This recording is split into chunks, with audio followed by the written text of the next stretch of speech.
Yeah, kid. Welcome everybody back to another episode of the Handsome Homebuyer podcast. My name is Charles, aka the Handsome Homebuyer, aka Captain Permit, aka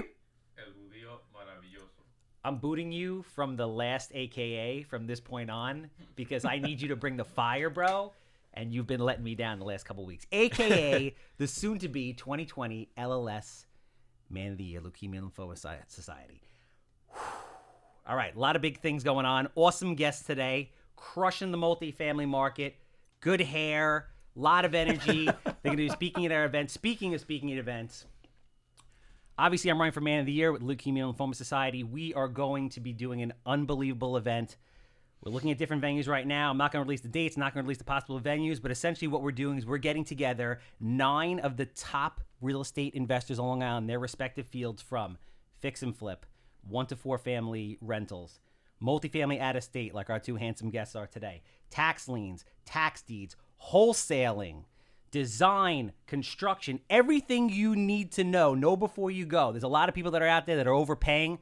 Like in my case yesterday, bid $85,000 on a piece of land that I should have bought. Somebody outbid me. I lost to $145,000. That guy or girl is going to lose their shirt. If they would come to the Long Island Real Estate Summit, which is going to be popping off somewhere either in April or May, they would know they should have bid $85,000. It's for an unbelievable cause.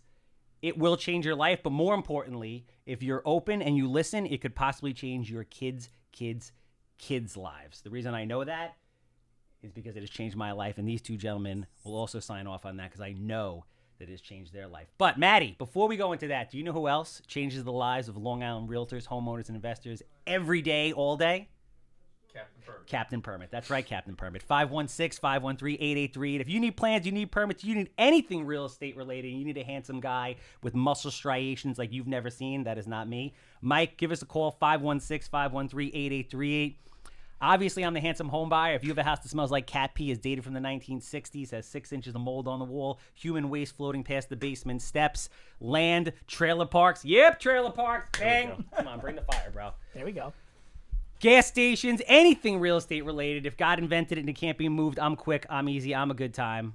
I want to buy it. 516-777 sold. All right. 2 guests today. Unbelievable. They were gracious enough to invite me on their podcast. I met you guys through Instagram. Actually, I've known you sort of indirectly. But not indirectly around. We ran into each other. For a long time. They are the hosts of the Real Estate Investing Experience. We have John Cohen. Correct. Might be a Jew, might not be a Jew. There you Whatever the mood fits. If he needs to be a Jew, he's a Jew. If he needs to be an Italian, he's Italian. But in all sincerity, they're pretty much the same. Oh, 100%. We talk with our hands. Absolutely. We like food. Yes, we do. We hold grudges. All day.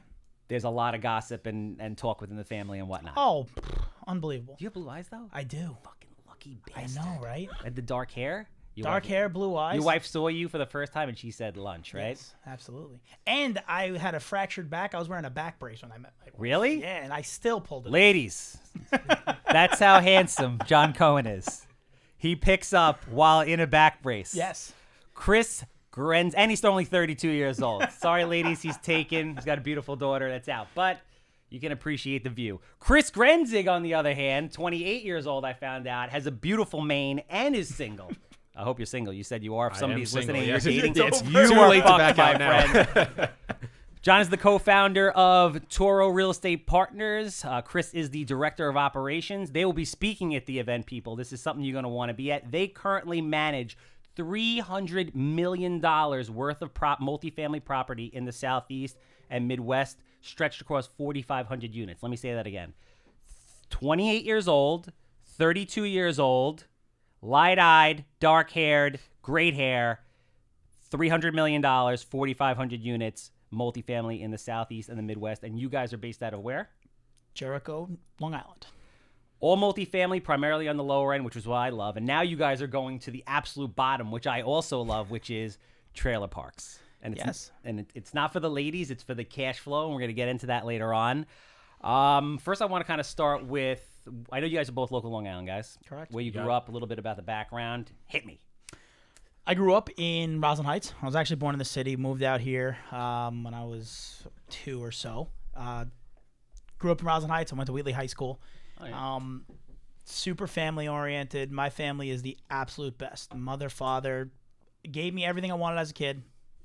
Made me work for it. They did. The story I tell people all the time, I want a pair of Jordans when I played basketball. Mm-hmm. They bought them for me, but they made me rake leaves at $10 an hour to pay them off. Don't you still owe them a bunch of hours? I do. Well, I do. I think I owe them 3 or 4. Owes them a lot more than that.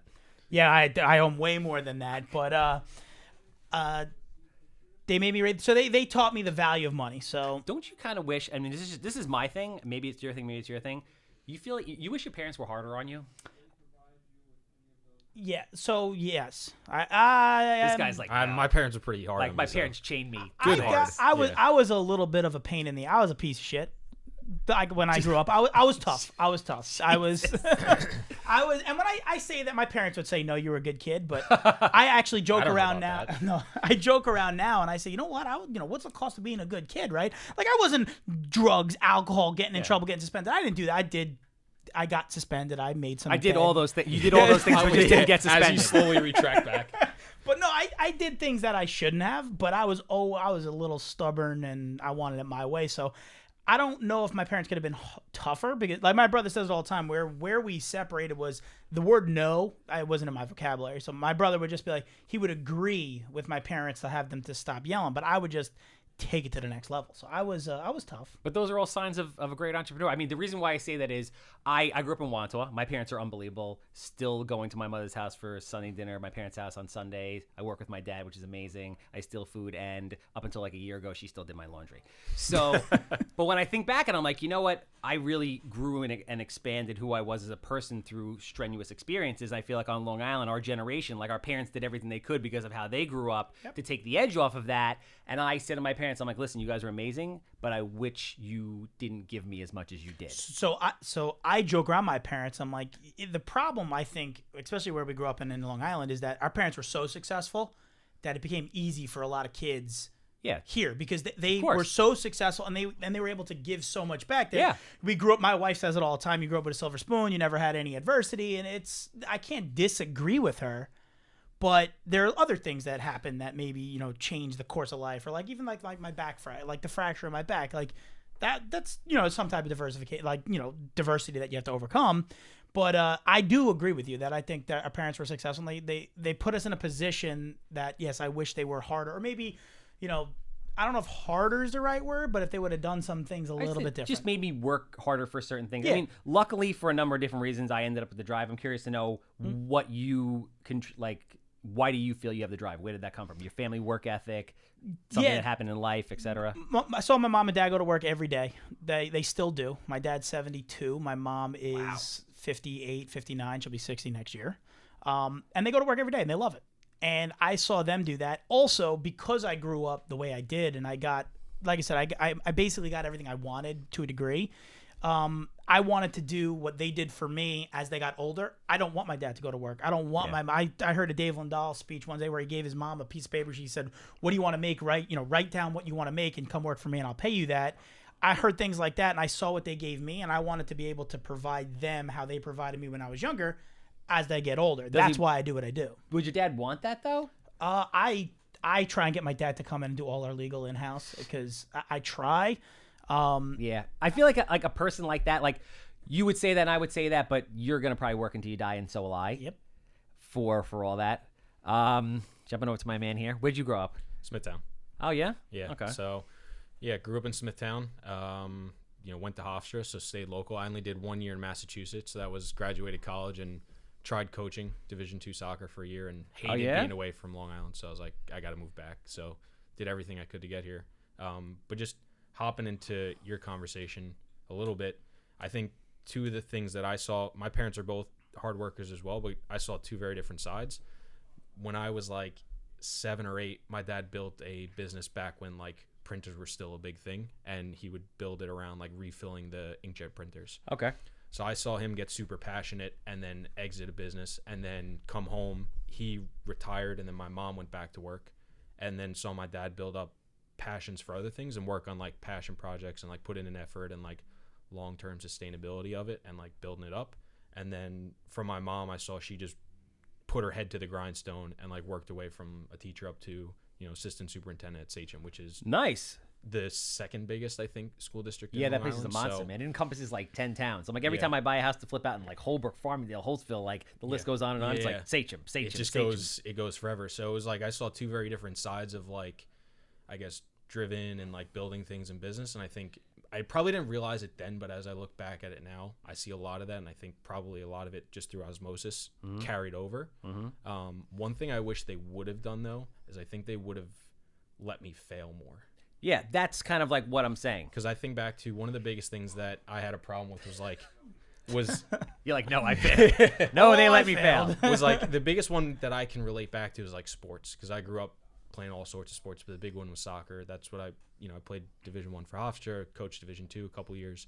Nice. And like there would always be a reason why I wasn't playing or starting. It wasn't always like you're not doing enough. It was always like, oh, the coach isn't doing this or the trainer's not doing this, stuff like that. And trophies for 6th place. I definitely got some of that, and I wish it would have been more of like, hey, if you want to play, do something about it. Like, yeah, which ended up I ended up experiencing that when I played in college, because after my second year, we had a serious conversation about me leaving to go to Binghamton, which is Division I but lower down. And I was like, no, I want to stay like my friends, and I want to fight for it. And that was like the first time I was like, let's stick it out, let's put in work, and let's get to it. And it's probably a pivotal moment in your life. Yeah, for sure. It's an experience I talk about a lot, because it was especially junior year going into senior year.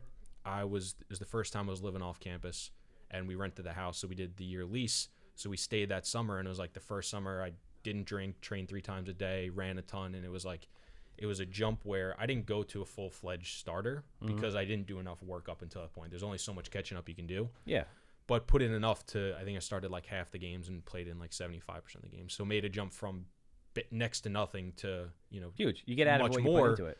And I think if I had realized that earlier when I was younger, that would have played out significantly sooner, and maybe that whole story would have been different. But look, it happened when it happened, and I'm here because of that. So I'm never going to say it was bad the way it happened, but I think that's something that I've realized, and I think it's something I'll probably carry forward. Yeah, like I wish I learned this. I'm not exactly sure when I learned this, but I would teach my kids this, and I wish they taught us this in elementary school, which is the secret. Being successful is very, very easy. What you have to do essentially is just be willing to die for it. Like, it's that simple. You need to be obsessed. Like if you're not, unless people are telling you that you are crazy in what you're doing and the way you're doing it and to what extent you are doing it, then you're not onto something. Like, my wife called me a sociopath the other night. She said you can't feel for other people, and you get your head so set on something you want to make it done. I said, well, okay, I guess it's a compliment. I don't know. I had watched this where it really computed in my head. Will Smith has this video where everyone's like, oh, Will, you're a triple threat. You're this, you're that. Like, how do you do it? And he said, when I look at it, there's nothing uniquely different or special about me. The difference is I'm not afraid to die on a treadmill. And they're like, what are you talking about? He's like, well, if you and I get on a treadmill together, either you're going to get off first or I'm going to die. And it's really that simple. And that's what it takes. It's an awesome saying. Right? So, like, I grew up playing ice hockey. I wanted to be an NHL kid, even though I was like 130 pounds and 5'9". But I wish I would have known at that point what it took. I have an addictive personality, so I obsess about things. So I played like crazy, and that's why I got very good at it, similar to the house flipping thing or whatever. And I think we're all in that same boat. But if we actually knew that, imagine if you knew that when you were 12 or 5. Imagine your parents were like, when you were 5, listen, you're going to have to like be hooked on this. Yep. Give it everything you got. And then when you feel you have nothing more, you have to keep going. And that's the only way you're going to be great. So that's something that I couldn't agree with more. I think that nobody does a good job. Kids even have it in them or they don't. That's not taught to anybody. And I don't know if you can, but like failing over and over again and then doing it again. Like I tell my daughter's 10 months old, but when she's so like determined to do things and when she doesn't get it done, she keeps trying. I'm like, I hope this attitude stays with you forever. I tell my wife it's such a good personality to have. It's like, she's trying to reach something on a shelf that she physically cannot get. She'll stand there for 20-30 minutes like trying to figure it out or look at it like, why can't I get that? Oh, that's awesome. And I'm like, I hope this stays with you forever, because I don't know if you could teach it, but I think like 5, 12, whatever it is, like there should be a class that tries to pound it home. I want to jump into real estate, but I want to circle back to that later when we talk about balance and Because a lot of people think, oh, you're doing multifamily, you're flipping 100 houses a year, whatever the hell it is. They don't realize there's a lot of sacrifice that comes with that. So I'm curious to know, we'll talk later about how you balance your wife telling you you're a sociopath and trying to be there for your daughter with essentially trying to take over the world. So I think a lot of people that are going to listen to this are going to want to know how you guys got into multifamily, how it works, how you're out of state, how you're here, how you never see it, etc. But the interesting to me is you guys got into real estate via fix and flip originally, and then it went well or it didn't go well, or you're just like, you know what, this isn't for me. So I'd like to know how you guys both got into real estate and your experience leading up to multifamily. Yeah, so I think I was a financial advisor. Okay. Classic Long Island stockbroker, that path. And while I was there, it hit me. I hated it. I was relatively good at it, I like to think, but I really did hate everything about what I was doing. To the point where I would pick up the phone, I had a headset on, dial a number while I was reading about real estate on the computer. A guy would pick up and I would just hang up the phone. And I would just do that over and over again for 10, 12 hours a day. And my boss would be like, you're making like 1,100 calls, but you have nothing to show for it. I'm like, oh, I'm just having a rough streak. But meanwhile, I was reading every book possible on real estate. And what got me was, it was tax deeds in Philadelphia that sold me, because you didn't need a lot of money. And I had some money from work. So because of that, I said, okay, how can I do this? I can buy these things online. You don't own the real estate, but someone owes you money, or they owe you, you have a tax lien or a tax deed. So I wanted to buy deeds because you bought the physical real estate for the back taxes. And I actually met a kid on a roof deck that had a stack of paper like this high of all properties he owned in Philadelphia. And I was like, oh, shit. How long ago was this? This was 2012. I can't even say that Philly was on sale at that point. They were basically giving Philly away. They were. The mayor was literally looking at the tax auctions, taking properties off that he wanted and selling the rest of them. But you could go to the auction. They would have like 6 auctions. It was brutal. Is that real? Yeah, I think he went to jail. I'm pretty sure he did. Why did he just do it? Oh, forget it. He could have done it so much better. This isn't that kind of podcast. No. But you could go to the auction. There was 500-600 properties at an auction, 5 of them a month, every single month. Wow. Nuts. So this kid brings a book like this and just a ton of properties. I'm like, oh my God. So I went, I sat at the auction, and at that time you were able to pay in cash. So they'd be like 123 Main Street. You'd stand up and be like $1,000, $500, $200. And if you won the bid, you walked over to the front room, you gave them 10%. Oh, Jesus. And you had 30 days to pay the balance. And you weren't supposed to go to the house and see what it looked like. But at the end of the auction, I'd have 6 papers with me. I'm driving the houses. I call a locksmith. I go, punch this lock out. Guy's like, do you own this house? I'm like, yeah, here's the paper. He knocks the lock out. You open the door, house is a disaster, or the house is in rent-ready condition, or, we bought houses that were like mid-flip and the guy just didn't pay his taxes. Wow. So you were doing all different things. They didn't care. And this went on for quite some time. Then the auction started. There was 5, 10, 20 people there. There were 50 people there, 5, 10 people bidding. There's 1,000 there today. Yeah, now you go there. There's a line down the block. There's metal detectors to get in, and you're looking at properties that you would pay $3,000, $4,000, $5,000 for. People paying $45,000, $50,000, $60,000 and I'm like, this isn't gonna work. Like, no. I know what you're buying. How long did that run last? 5, 6 years. Wow. You sat there for 5, 6 years buying houses. Not every month. Okay. But frequently, yeah. Holy we bought 150 houses. That was 99% my own money. Wow. I think for like fucking hundreds, literally like $1,000 here, $200 there. Yep. Wow. The most expensive property we bought at auction was $40,000 for a lot. Do you still have these properties? No, sold them all. Bad idea. Bad decision. Sold them all before they really fucking. There was one deal where we were at the auction and my partner at TORO came. The only auction he ever came to with me. It was at the tail end when I was really focusing on multifamily. But he's like, let's go. We went down there. We bought a lot. And I knew I had a buyer for the lot at like $60,000. So we're sitting there and guy bids. He bids it to like $40,000. And I'm like, I'm out. Not worth it anymore. He goes over to pay. Doesn't have the money. Runs over to me. He's like, let's do a JV. I'm like, I have no idea who you are. No shot. He doesn't have the 10% of. Didn't have the 10%. So he couldn't do it. So I was like, okay. So then if you can't pay for it, they re-auction the property. Okay. So he bid it up to 40. They go to re-auction it. The starting bid is like, $2,500. Okay. So I bid it up. There's some other people bidding. I bid up to $20,000 and no one else bids. I'm like, awesome. At the end of the thing, he comes over and he's like, let's go to my office. I have the money. I'll buy it for 40. At the auction, we bought it for 20.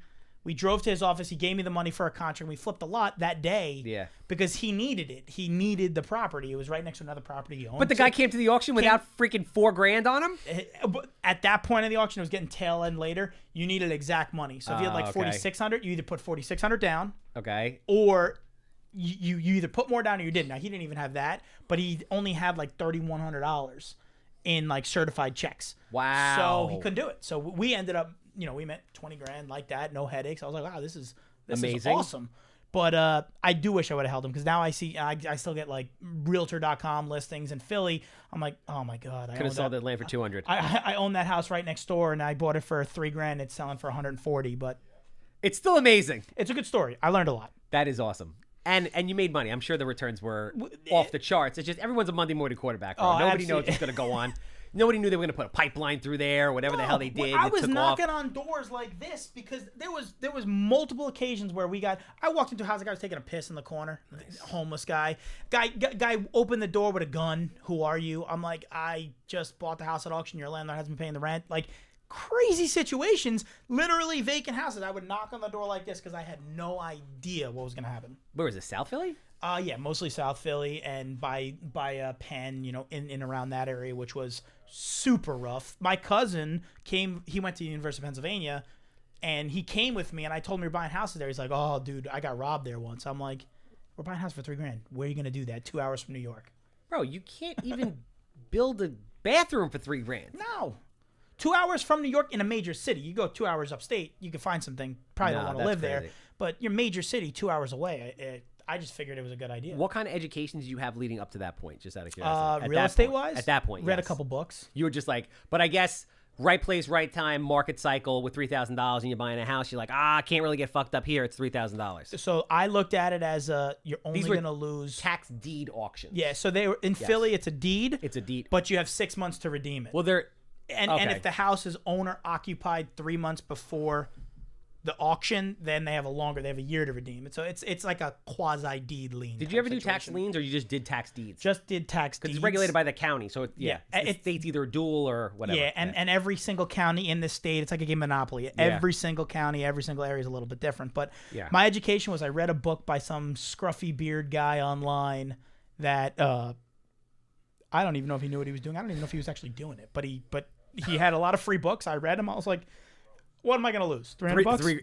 Yeah. It's not the end of the world. Right place, right time, had the balls to do it is basically what it comes down to. Yes, that was what it came down to. So you did a couple flips though, right? Yeah. So I did some in Philadelphia. There was times where he had gone, and then I did 2 flips in Long Island, but that was getting 2013, 14, in and around that time when I was going in after taking the Philly stuff and trying to do it here. My cousins did, they bought a coaching program. They failed miserably. I saw other people doing it, and I was like, I can do this. They do this on TV all the time. But I was going in, I'm like, I got to buy this at 65% minus rehab cost, $150,000. The guy's like, I got an offer at $350 by a flipper. I'm like, I don't think that deal's going to work. This is not for me. More power to you. And I was, maybe I picked the wrong areas, but no, or maybe people were just grossly overpaying. There's a lot of things. Well, I would agree with that as well. Chris, we haven't known each other that long, probably a month. Yeah. But I see this reoccurring theme on social media with you for flipping. Part of me feels like you have the itch to do a couple flips. Even though I feel like you're like, I gotta do it. Like I just gotta I would love to be in successful. Like flip. you We've can't only tried one and we fucked that up. We got smoked badly by our contractor partner. This is what I tell everybody. Everyone's like, oh, if I only had the money. I'm like, let me explain something to you people. And I say this so many times that everyone looks at me like I'm fucking nuts, and you guys will agree with me. I know. It's not the money. The money is not the money is the easiest part of this whole fucking charade. The hardest part is the contractors. They are the fucking worst. So talk about your experience, how you got interested in real estate, and then what you started to do, and then ultimately what led to multifamily, and then we'll jump off the multifamily. Yeah, so small world, I worked as a stockbroker too for the same people he did, just at a different company. So right as I was starting it, my mom and my cousin bought a flipping course. So I didn't know anything about it. Fortune builders? Yeah. So I didn't know jack shit about it. My only experience was I lived in a house growing up and I rented one in college. That was it. So that was like, they basically dragged me along because it was the weekend immersion. I didn't want to spend 10, 12 hours on a Saturday and Sunday doing this. And dragged me along, and that was the first intro. And, you know, like every other course, I was like, oh, we're going to make $300,000 this year pushing buttons. That's what I thought it was going to be, basically. And, you know, so from there, it was nights and weekends. I was working 2 jobs at the time. I was still coaching. So I was doing the stock where we were still coaching and then trying to do this on nights and weekends. And it was just like trying to get educated up. So I went from literally knowing nothing. And I think I said this, I'd say it all the time, but on my podcast, I thought asbestos was a type of mold. So I literally knew nothing. And, you know, trying to get educated and coached up. And, you know, for 8 months, just failed to flip a home. And it was mostly on us, but it was partially on the program, because the program was built around quick calculations for renovation and purchase, and, you know, input square footage and property info, and it would spit out, here, offer that this. They're trying to apply to the entire country, and New York is another fucking planet. Exactly. That's why I say you couldn't apply it as built for New York, Long Island, Miami, LA. But I also know that if we were determined and we were like, hey, we're really going to put 2 years into this, I got to take in all their systems, and I could have just changed it up. I could have been, you know, I could have gone to this guy and say, hey, what would this kitchen cost? Yep. Put it in per square foot, figure it out, and then go through. It would have just taken time, energy, and stuff. And we were like, this isn't going to work. Or it wasn't for us. We didn't think it could work here, and we didn't feel like we had the knowledge. We felt the margins were too thin. So we said, let's change. While we were thinking that, we were like, we kind of said, let's think about doing it in a different area. And we said, instead of just trying to figure it out ourselves, we've already paid money for a coaching course. We said, why don't we invest money with someone and see if we can see how they're doing it and gain some experience through them. This is on the flip side or the multifamily This side? is on the flip side. So okay. we didn't even learn about this. So this was probably like, we started the course January 2016. This is probably like May, maybe June. Okay. And met John's cousin, who's doing a flip in Pennsylvania. And we're like, let's lend money to him. That's how you guys met, through that relationship. Through his that's cousin. Interesting. Okay. So we'll be the hard money loan. Let's get some experience on a deal that is actually going on and see how it goes. And we ended up doing fine. The deal itself, maybe not so much. But that was how we got introduced. We ended up sitting down, and then he was going to introduce us to all the Philly stuff, because he had moved out like a year prior, and we were like, that sounds interesting. My mom had no desire to drive down. Me and my cousin drove down one Saturday and flat out just hated it immediately. It was funny. But it's a process, man. No, it's a process, but we didn't get into it to be like I didn't. Shot here. I was 24 at the time. I was, you know, I didn't want to spend all my weekends, you know, driving down to Philly. I was still, you know, going out, hanging with friends, seeing family. I was like, it just wasn't the right fit. Yeah, and there's nothing wrong with that. And also, my cousin was about to have his first kid. He's got 2 now. And my mom said from the beginning, I'm not driving down. So I was like, I'm going to do the work for 3 people all by myself. So it doesn't make sense. I saw the writing on the wall early. I was like, this isn't going to work for us, even if it is something that can work. Dude, people call me up all the time. Like, I want to flip houses. I'm like, why do you want to flip houses? Yes. And I try to dial it back. I'm like, forget about that. I'm like, what do you want your life to look like? Yeah. What the fuck are you talking about? I'm like, what does that mean? How much money is enough money? How much time do you want to have with your family, your kids? Do you want to have kids? Do you want your wife to call you a sociopath? Like, what are you willing to do and take? Yeah. Then get a business, essentially, design it around the life you want to have. Yeah. I tell people that all the time. You got to work backwards. If you don't have a reason and a plan on what you want your life to look like, I don't think real estate's for you. Because if you say, I just want to make a lot of fucking money, it will not work. You make a lot of money selling these freaking microphones right Exactly. there. Money is the easiest part of everything. Yep. That's what people don't understand. Back to you. Yeah. No, I agree. And so from there, we drove down, hated it, came back. We were just meeting. He was raising money for an 8 unit. And that was like our intro to multifamily. He was like, you know, I know you guys want to do your own thing, but do you want to invest? And we're like, sure, we'll do the same thing for multifamily that we did with the flip. We'll invest. Just, hey, can we pick your brain, get some experience? Nice. And then just developed a significantly better relationship with him than his cousin. Not that it was anything wrong, just wasn't the right jive. Yeah. And then from there, we, you know, helped him. You know, we were doing a meetup for 3 years, helped him do that. We partnered, you know, GP on a 17 unit in the same area. Nice. Joint ventured on an 82 unit. And while we were doing that 17 unit, I was done with the stock brokerage job. They were looking for some help, and I moved over and, you know, just kind of built it up from there, where I was kind of the grunt work. And then now it's, you know, if you want to call it director of operations, I don't know what my official title is, but I do a lot of different things. I give him the official title of when I know shit won't go wrong if I'm not there. So that's I mean, dude, that's pretty much that's ultimate respect right there, bro. I said I know I can go to bed at night, or if I'm on vacation, or I know the wheels aren't. I'm not gonna come back in and there'd be fires in the office. Yeah. So I say it's like you don't even know the compliments I get from like our managers, other people. They're like, Chris is good. I'm like, yeah, well, that's why he's still here, and I haven't got rid of him yet. Very cool. No, that's so. Explain to me now. So you guys you dabbled. What you did was fucking sick. And then you guys decide, all right, I want to get into multifamily. A lot of people, like when I first got into this, interestingly enough, I'm like, I want to do value add multifamily at a state. That's what I wanted to do. But then I started thinking, I'm like, you know what? I really want to have a REIT. And then I'm like, I have to prove to people that I can invest and that I can make the money. How do I do that? And all of a sudden, like, flips for me just took off. For some reason, it just fit my personality, whatever it was. But it was always a means to an end. I always tell people, flips is sexy, yeah, but it's a job. It could be a very high-paying job, but at the end of the day, it's a job. If you want to build multi-generational wealth, rentals are where it is. So I flip houses to buy rentals. Pretty much, that's what I do. So I'm kind of, I think people are always like, I would love to go buy an apartment building in Pittsburgh or Ohio or Tampa or whatever it is. I'm curious to know what your educational process was like and how you got from knowing nothing about multifamily to the level that you're at now. So when I left being a stockbroker, I was reading online. I read a couple books, and I just dove in, right? Shoot, ready, aim, or whatever they say. I remember the day I quit. I was Facebook IPO'd, and I quit Morgan Stanley. Wow. I called my mom. I was the youngest in the training program by 10 years. Called my mom. I saw an 80-year-old couple working there. Looked like their world ended. So I said, fuck this. I'm out. The day I walked in for my first day of work, I left. I called my mom in the car on my ride home, and I was like, Ma, I just quit my job. She's like, oh, my God, what's wrong with you? I was like, I don't want to do it anymore. She's like, well, what do you want to do? I said, I'm going to be a full-time real estate investor. She's like, you are fucking mad. That's awesome. But we support you. Just figure it out. I remember the next morning. That's awesome, too. Middle of the summer, and she supported me. My family's the best. And it's the middle of the summer. I wake up the next morning. I got no shirt on. I'm short, fat. It's not a pretty sight, but I'm sitting in my backyard on a lounge chair wearing a bathing suit in the middle of the summer with no shirt on.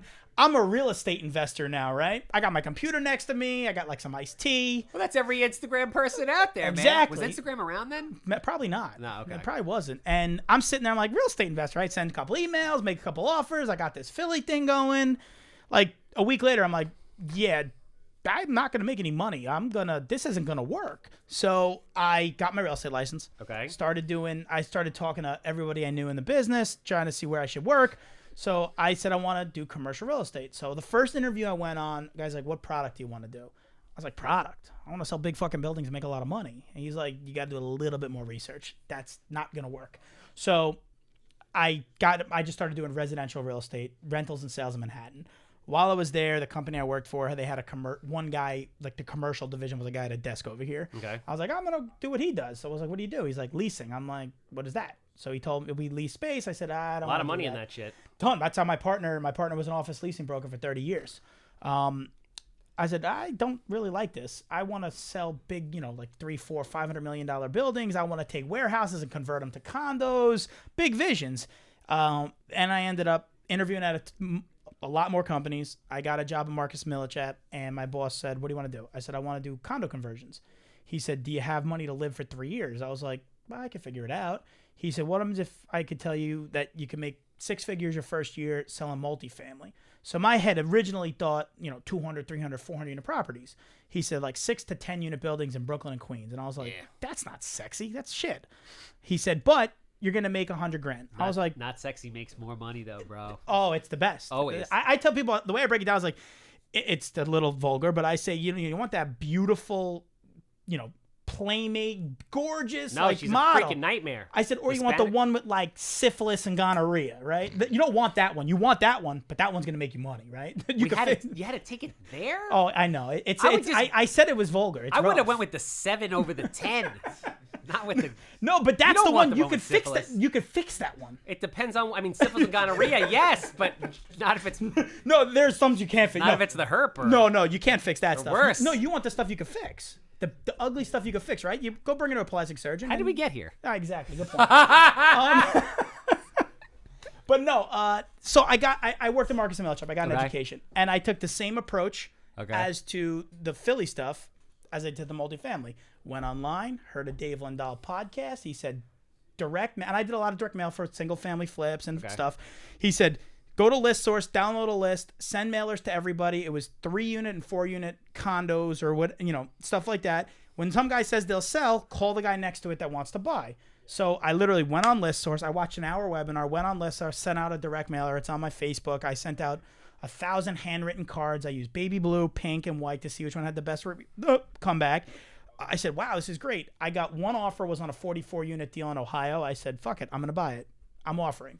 At that time, I met, almost like an uncle to me, who ended up introducing me to my mentor, who would be my mentor.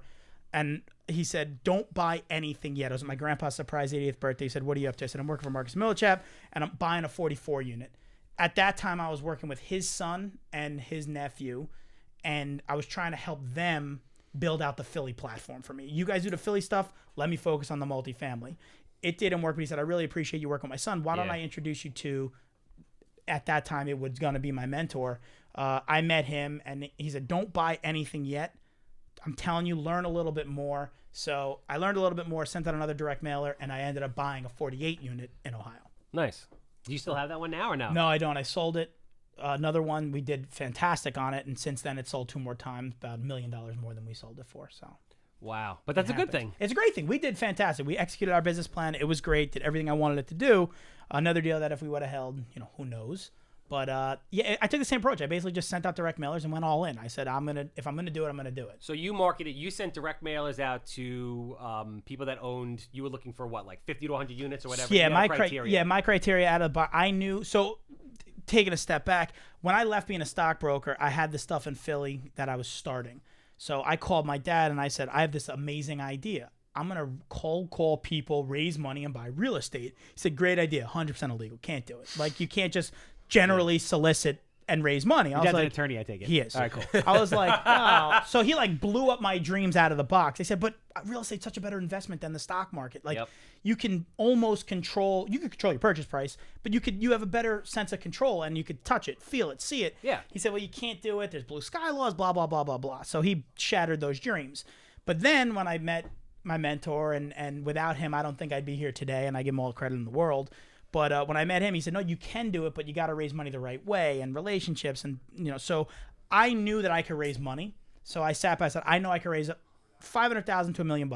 That'll get me a $2-3 million deal. That's probably 50 to 100 units in this market. So I put that criteria together. I went on, all those websites online, pulled as many lists as I can, and just started direct mailing and cold calling, because that's what my experience was. It was pick up the phone and send out mailers. Don't wait for brokers. Because you're playing, and this is what people don't really understand. You're playing, like, you guys are playing in the arena where nobody else is. So something gets listed, like, let's just take fix and flip for a minute. If something's on the market right now, forget it, bro. It's crazy overpriced. Like, I haven't bought a house that's listed on the market in like 3 years. Yep. Everything. If you get a commercial broker that gets a hold of an 8-unit building, a 10-unit building, a 300-unit building, for the most part, the price is going to be, forget about it. Yeah. Through the roof. So you guys are saying, F that. I mean, we'll have those relationships, yeah, but you're going direct to the source. We do the best we can. The market is crazy now. It is fucking crazy. Like, every aspect of it. Every aspect of it. So if a deal gets listed, it's tough to get it to the finish line for what we want to do. Yeah. But we are taking, I would say, a majority of our deals. I mean, we spoke about this the other day. I would say overwhelming majority. They were sourced off market, whether it was direct to seller and or a relationship, but it was not a marketed process. Yes, exactly. And that's, I believe, the way to do it. And that's what my background taught me. I was making 500 calls a day when I was a stockbroker. That was the best thing you could ever done. Right? Oh, it was that was hands down. You don't care. Like, rejection, like, for some people, cold calling is like having your nails ripped out. Yeah. It's still brutal, but you learn to deal with it. Yeah, but he's completely desensitized to it at this point. So that's absolutely. No, to me, whatever. But it's another day. So, but when I left being a stockbroker and I worked at Marcus & Millichap, he's like, you have to make 350 calls a week. I was like, what? I was making 500 calls a day, 350 calls a week.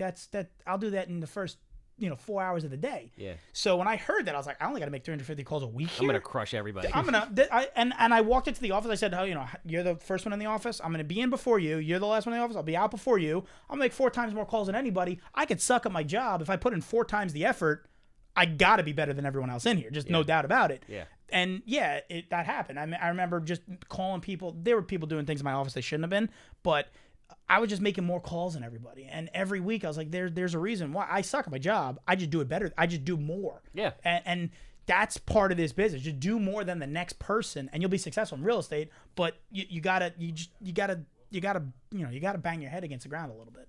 So you guys do the majority of what you do is value add type of investing, right? Correct. So I want you to explain, just so people understand out there, exactly what multifamily or just value add investing is, and why, and what's the benefit of it essentially. Yeah. So value add is basically you can do something to the property or the operations that you can take the net operating income from X to Y by implementing that, whether it's spending money to upgrade units, spending money to upgrade the amenities, whether it's cutting expenses, whether it's marketing better. There's 100 different ways you can add value to a property.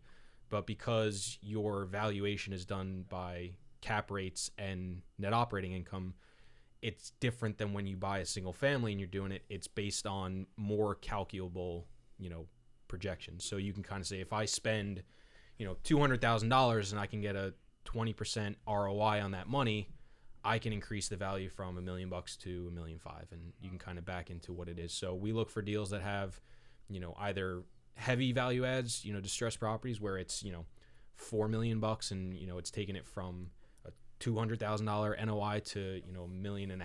And sometimes we're just taking it from, $1 million NOI to $1.2 million, but we're doing it longer and you're getting cash flow. So there's different levels to it, but basically you're improving the property in some way to increase the value. So you sell it for more than what you bought it for.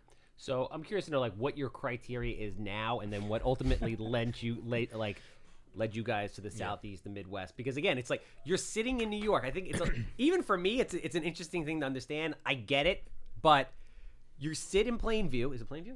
Jericho. Sorry, stand corrected. It's okay. If you're in Jericho buying multi-million-dollar properties that you can't see in a far away land. Why do you like those areas? How did you get down there? Do you go down there repeatedly? How did you build your team, etc.? So that was the hardest part for me, because I came from working in Bushwick and Ridgewood, where my office is in downtown Brooklyn. I lived in Long Island. I drove past it every day, went to the office, drove, and I was in the market, knocking on doors. I knew every block, every owner. The hardest part for me was picking that up, going into Charleston, South Carolina, and being like, wow, this is a great deal. Wait a second. No, this guy's got a gun.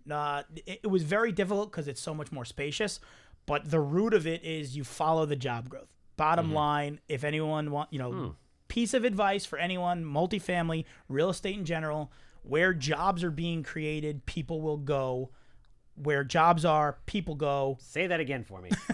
But real estate 101, where jobs go, people will go, and that's where you want to be, because if there are more jobs, the more people, the more places they need to live. Multifamily follows that track, that timeline to a T. If jobs are being put in an area, people want to go there, you need a house or an apartment.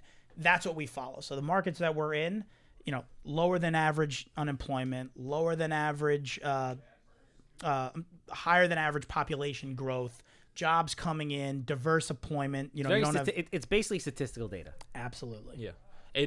I was a little bit different. It always made sense for me because you don't need to invest where you live. Invest where you want, live where you want. It's always, and I have this argument with people all the time, like, why don't you move out of New York? You can do the same job wherever you want for significantly less cost of living and make the same amount. I said, I don't give a fuck. I want to live here. So I'm going to live where I want, invest where I want. So I didn't have the same exposure to, buying stuff in Brooklyn, and I'm working right there, I'm selling right there. But it made a lot of sense for me. It was just like, oh, okay, we're going to invest where people are going. Like, people are leaving New York. That's the bottom line. It is what it is. So let's buy where people are going. Florida, Texas, Kentucky, Tennessee, Carolinas, like, people are going there. It's just going to be natural progression. So that for me made a ton of sense early on. I think the biggest mistake people make is, I want to buy there because it's cheaper than here. Yes. Yeah. I don't like that. because just because it's cheaper doesn't mean it's good. Correct. That is true. So it is cheaper. I mean, you have to take that into consideration. It definitely take it into consideration, and I'm not denying that part of it. But I tell people, if you're just buying it because you can't afford that, that's not the reason to go there. Because if you're buying a 200-unit deal in Toledo, Ohio, good, bad, or indifferent, if you hate everything about Toledo, Ohio, and you don't want to go there, and you don't want to see it, and you don't want to be in that market, that deal is going to blow up in your face. You could buy the best deal in the world, but if you don't want to do it, it's not going to work. So go buy, give someone money and go do hard money lending in your backyard. You can go see the property. So I don't like when people buy because it's cheaper. That could be a factor on your list, but I wouldn't weight that as the highest factor on my list. So perfect example of that is kid that was cold calling for the mobile home stuff, found a deal up in like Buffalo or Rochester. It was like 20 units. It was a great deal on paper. It was like 100% return in a year. Like when you can reposition it and cap rates and stuff, it was crazy. And we looked and we were like, don't bother. He's like, what are you talking about? I'm like, we don't want to fucking go to Rochester for a 20 unit. Like, it's not worth our time. It was like a couple $100,000. It's nothing. Even if, at some point dollars becomes more important than returns. And he couldn't wrap his head around it of like, it just because it's a great deal doesn't mean it makes great sense for us. So just because it's statistically great, of course, right? Like we're not buying in Phoenix, Arizona, which is statistically great because there's equally as many great markets on the east side of the U.S. as there is on the west side. So we just completely don't look on the west side because it takes longer to get there. It's farther away, more expensive, more time away. We can do the same thing for less time and effort on the east side. So there's something to be said for just besides the statistical stuff of why you're going to pick a market. And that's what he was alluding to of, a Toledo, Ohio versus a Charleston, South Carolina, or even, a New York. If you don't want to fly to where your stuff is or you don't want your stuff not in your backyard, invest where you live then. But if you're okay with going to a Charleston, then go there if that's what you want to do. So where are you guys currently invested in? So right now we have about 1,000 units in Jacksonville, Florida. We have about 1,000 units in Columbus, Ohio. We have about another 500-600 in the Carolinas, and then a couple in Alabama. Okay. A couple hundred. Talk to me about the acquisition process, how you guys do your underwriting, how you build relationships as far as like the entire team from the way you're gonna source deals, how you're gonna manage these things, because what the contractor is to the fix and flip world, the property manager is to 100%. the multifamily world. Yep. They're the difference literally between making money and getting fucking crushed. Without a doubt. So a lot of it out of the box of a relationship. So you start with nothing.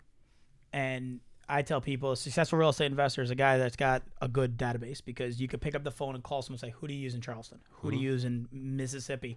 I use this guy. It's a warm introduction to have a conversation. Yep. You inevitably are going to make your own decision on people, but that's how it started, right? Yeah. My mentor said, hey, call this guy, call this guy, call this guy. Here are people.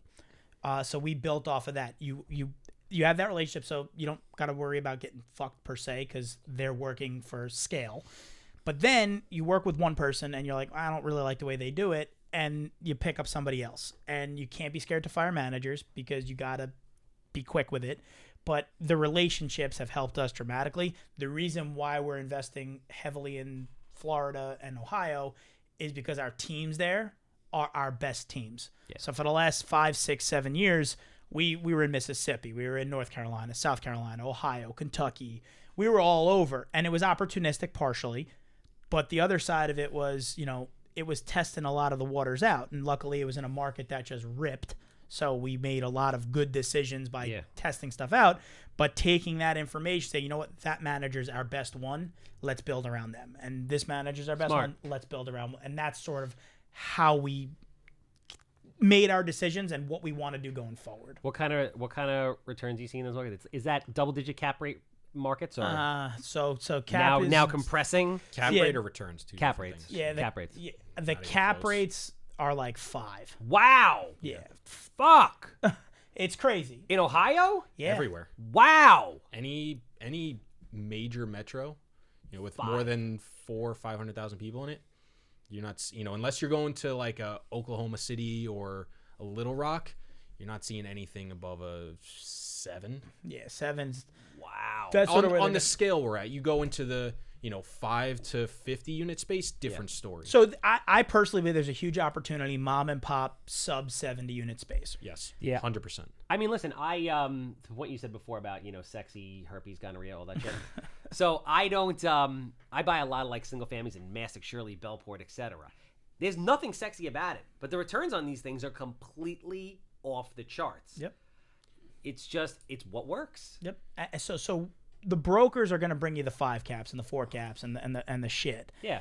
Now they'll also bring you some off-market deals. Well, those are good deals, but it depends on for who. Like if you're an insurance company and you need to put money to work and you want very low risk with something that's for you. Yes. It depends Also, on what you want. To be clear, because everything is also being sold as a value add today. Yes. There's no such thing as a stable deal that 5 has cap with major upside. Yes. Well, that's what it all is. So unless it's a brand new built in the last 5 years, everything is value add. Even the brand new stuff is value add, because what they do is they either sell it during lease up, so it's 80% occupied, and it's a 4.5 cap today, but when you're stable and occupied, it's a 5 cap. We have a deal in Jacksonville, 2017 construction. It's probably worth 170 a door, 160 a door. Yeah. Actually, I don't want anyone to hear that because I'm offering 150 a door.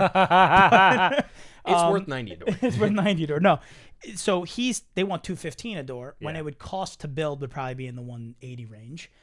And he sent me his pro forma. I'm like, you're never going to get that. He's showing 30% market growth for the next 3 years. 3 years. Which is crazy. And It's I'm like, impossible. you have Class A construction. If you were buying a value add deal, I wouldn't buy it, but you could sell it.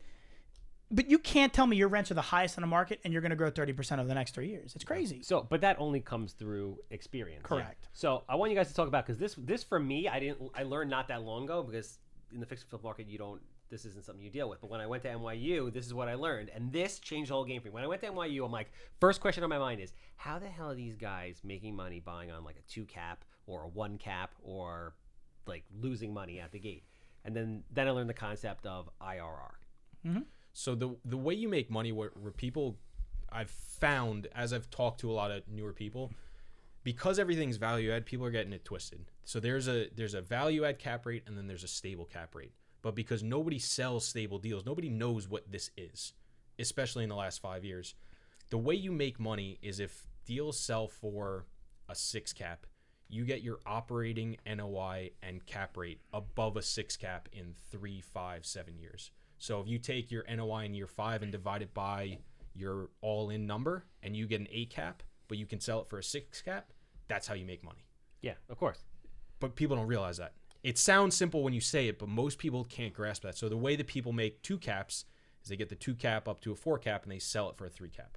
And they're making the spread. Yeah, and because it's risk adjusted, right? New York City, nobody talks about fucking risk on the multifamily side. Even when you were talking about the flips in Bellport, there's way more risk in a flip in Bellport than there is in Mineola, because your downside protection is so much better in a Mineola, because people want to live always. You're talking about in a flip scenario. In any scenario. It doesn't matter what you're buying. If you have an equal deal, what's more valuable, the same deal in Mineola or Bellport? Because people want to live in Mineola. From a rental standpoint, I would disagree. You could argue the rental standpoint better. Like Hypothetically. Yeah, I know what you're saying. You know, like the risk in a better area is much lower because there's more demand for that area. I always make the analogy of, cap rate is a measure of risk and return. You're talking Park Avenue, Manhattan, or you're talking about Detroit in 2008. Exactly. Very different. So do you 35 cap, 2 cap? So where I'm going with that is, would you rather a 15 IRR in Park Avenue, Manhattan, or in Flint, Michigan?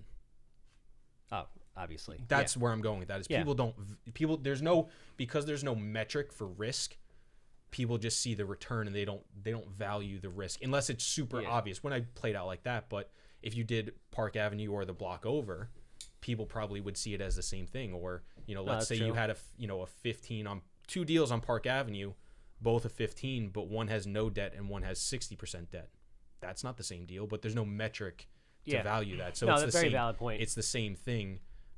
That's the argument. That's what we're talking about all the time, and it's like bashing your head against the wall trying to explain it to people.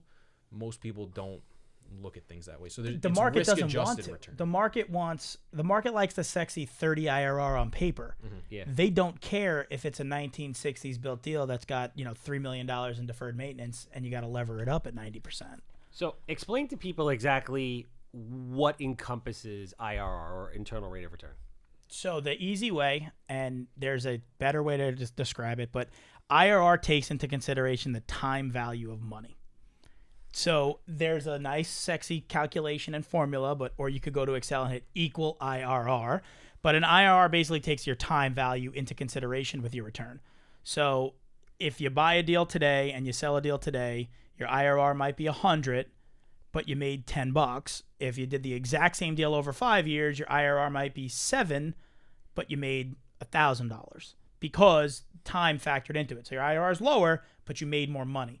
So a lot of the multifamily space uses IRR because these are not deals that you could do in 6 months. Yeah. They're typically deals that take 2, 3, 4, 5, 10 years. So that's the number that's out there to give people an idea on their return, factoring in the present value of money today and the future value of money tomorrow and all that good stuff. Yeah, no, I mean, this was a huge game changer for me because I'm like, how are these guys making money? And then you say, okay, it's the appreciation on the property. It's the cash flow that you've received the entire time you've owned the property. Exactly. It's the principal pay down, which is one of those things that I don't think a lot of people factor in. Correct. It's like the principal that you are paying down that you're going to end up getting that big bump at the end. All these things factor in. So while they're making bullshit returns in years 1 through 6, at the end of year 7, when they sell it, they get this huge bump due to all those things. Exactly. And that's how that adjusts their return. Yes, over and the course and of that's 7 what years. that big sexy formula is in IRR, and Excel makes it TD3. easier. and Excel makes it easier. It takes into consider all of that. Your cash flow Yes. year 1, 2, 3, 4, 5. Your principal pay down year 1, 2, 3, 4, 5.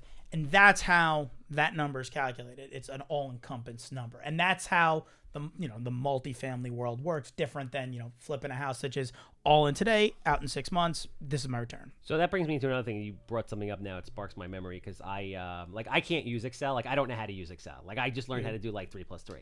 You guys are doing projections. You're a fund essentially. So you're doing projections 3, 5, 7, 8, 10 years out. Are you good with that shit? Like, No. are you?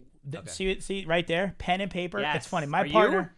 I'm okay, but it's pretty basic. Yeah, The most complicated thing is IRR, and it's literally just equals IRR parenthesis, and the dollars you want to put in, and then parenthesis, and that's it. But you guys, I'm essentially Everything else is math. So the answer Do you have is people build you models? So like, we have a sexy model that makes us look smarter than we are. My partner builds models and loves it, right? He has Excel formulas that He's the Excel wizard. yeah, his Excel formulas, I look at them sometimes. That's what I'm the like, banks want to see. The high finance guys want to see. They want to see the sexy stuff. Yes. And then the funny thing is he'll spend 3, 4, 5 weeks building this beautiful model out. You know, like, it's $250 a door, bro.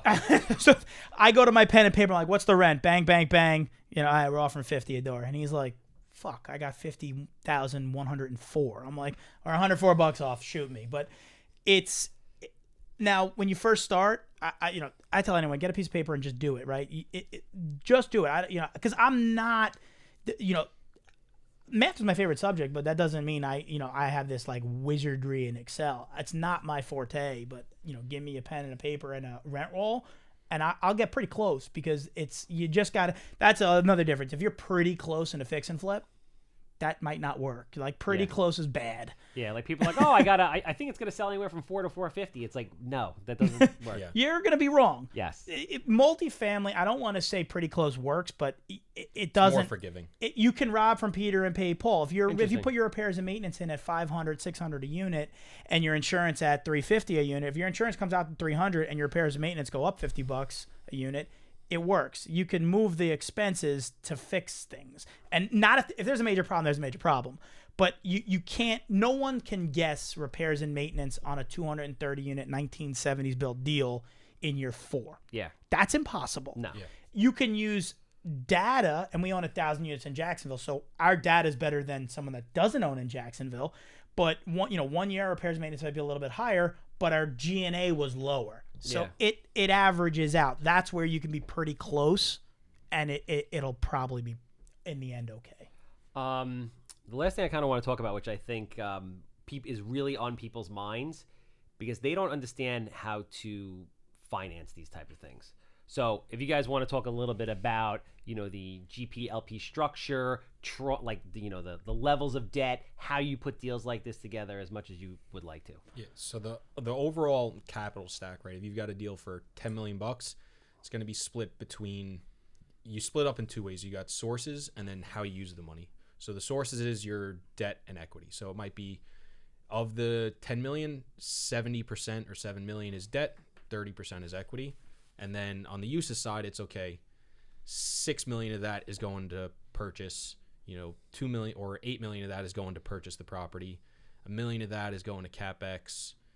250 of that is that, and then they'll both equal out to 10 million. So when you do it, you get a certain percentage of debt. You usually fill the rest up with equity, so that's with your investors, and then your equity is split between, like you said, general partners and limited partners, where the general partner is the person running the deal, so us or TORO. Yeah. Limited partner is, who we raise money from, so, $100,000 from Bob Smith, $250,000 from Nancy Smith, and, they're basically passive. They have, very minimal rights and control, but they're investing passively because they don't want to spend time. They have little to no risk except for their dollars they invest. Yeah, 100%. The general partner, he signs on the loan. He's the one that's doing the day-to-day. So they're the one that's putting their name on the line for you to get the benefits of the deal. Yeah, exactly. And the general partner can make money in a number of different ways via management. Obviously, there's certain fees because they're doing the work. They can get free equity or equity bumps. They can be into the deal for some money or no money. Mm-hmm. There's no rules in this game. And that's why I always say to people, I'm like, if you have a good deal, I always say to people, get the education. They're like, we just want to do it. I was like, that's fucking great. Everybody just wants to go do it. It doesn't work that way. Get the education, spend the X amount of years it takes to know what you're doing, and don't worry about the money, because if you can recognize a good deal and you have the relationships, you don't need money. I tell it all but younger kids come to me and older people come to me all the time. And I say, if you educate yourself on what's a good deal and find a good deal, you will get paid. The quickest way to get paid in real estate is bring a good deal to someone that knows how to execute 100% on a good deal. If you follow that recipe, I can't promise you can be a millionaire, but I promise you there's a paycheck at the end of that road. Yeah. As opposed to, I want to do it all. I want to be the GP, the LP, the this guy, that guy. Yeah. If you want to put on all the hats, go for it. You're just, that's the harder way to get it done. Bring the value of, hey, look, I know this is a good deal because this, and this. I just don't, where do I bring this for a bank? What bank do I bring it to? I need 10% equity. I don't have it. Just find the deal and bring that deal to the table. It'll get funded. You might not get the best deal depending on how good you negotiate, but that's the quickest way to a paycheck, in my opinion. No, makes perfect sense. You guys are fucking awesome. I really appreciate being on your podcast. I'm happy that you reached out, that we got to meet each other. Absolutely. I really appreciate you guys doing the LLS event. That's going to be amazing. Everybody who's listening, obviously, once the dates come out, you got to get on it. You got just a small taste of what you're going to hear and what you're going to learn. These guys are a wealth of knowledge, and they're doing it on a huge scale. If people are interested in investing, how do they find you on social media? Put the information out there. Yeah, the best way, our website, TORO Real Estate Partners, TOROREP.com. There's an investor questionnaire button. You click that, fill it out. It spits it back to us. Either Chris or myself will reach out to me. We'll get the information and reach out to you. You can reach me personally at John, JOHN, at TORO, TOROREP.com. Those are the best way to reach me. I'm not a social media guy. Chris, on the other hand? Yeah. It's the same email, but Chris at TORO Rep, or, Instagram at Chris.Grenzig, LinkedIn, Chris Grenzig. Those are the best ways to get in touch there. Yeah, these guys just started their podcast. It's the Long Island Real Estate Experience. It's on Spotify, iTunes. Nope. Fuck. You had it almost. No Long Island. The Real Estate Investing Experience. I don't even know where Long Island came from, bro. It happens. Long Island boys. The Real Estate I'm like, what do you mean? You're not on Spotify? You're not on iTunes? The Real Estate Investing Experience on Spotify, Everything. iTunes, YouTube, Stitcher, Google. Anywhere. I've never even heard of half these things. When I saw that, I was like, shit, I got to get on point. Chris is out there every day on social media giving all kinds of free education, knowledge, things that are thought-provoking. Definitely check him out. Obviously, I'm the Handsome Homebuyer. If you have a house that smells like Cat Pee, commercial property, anything real estate related, I want to buy it. 516-777-SOLD. That's a wrap.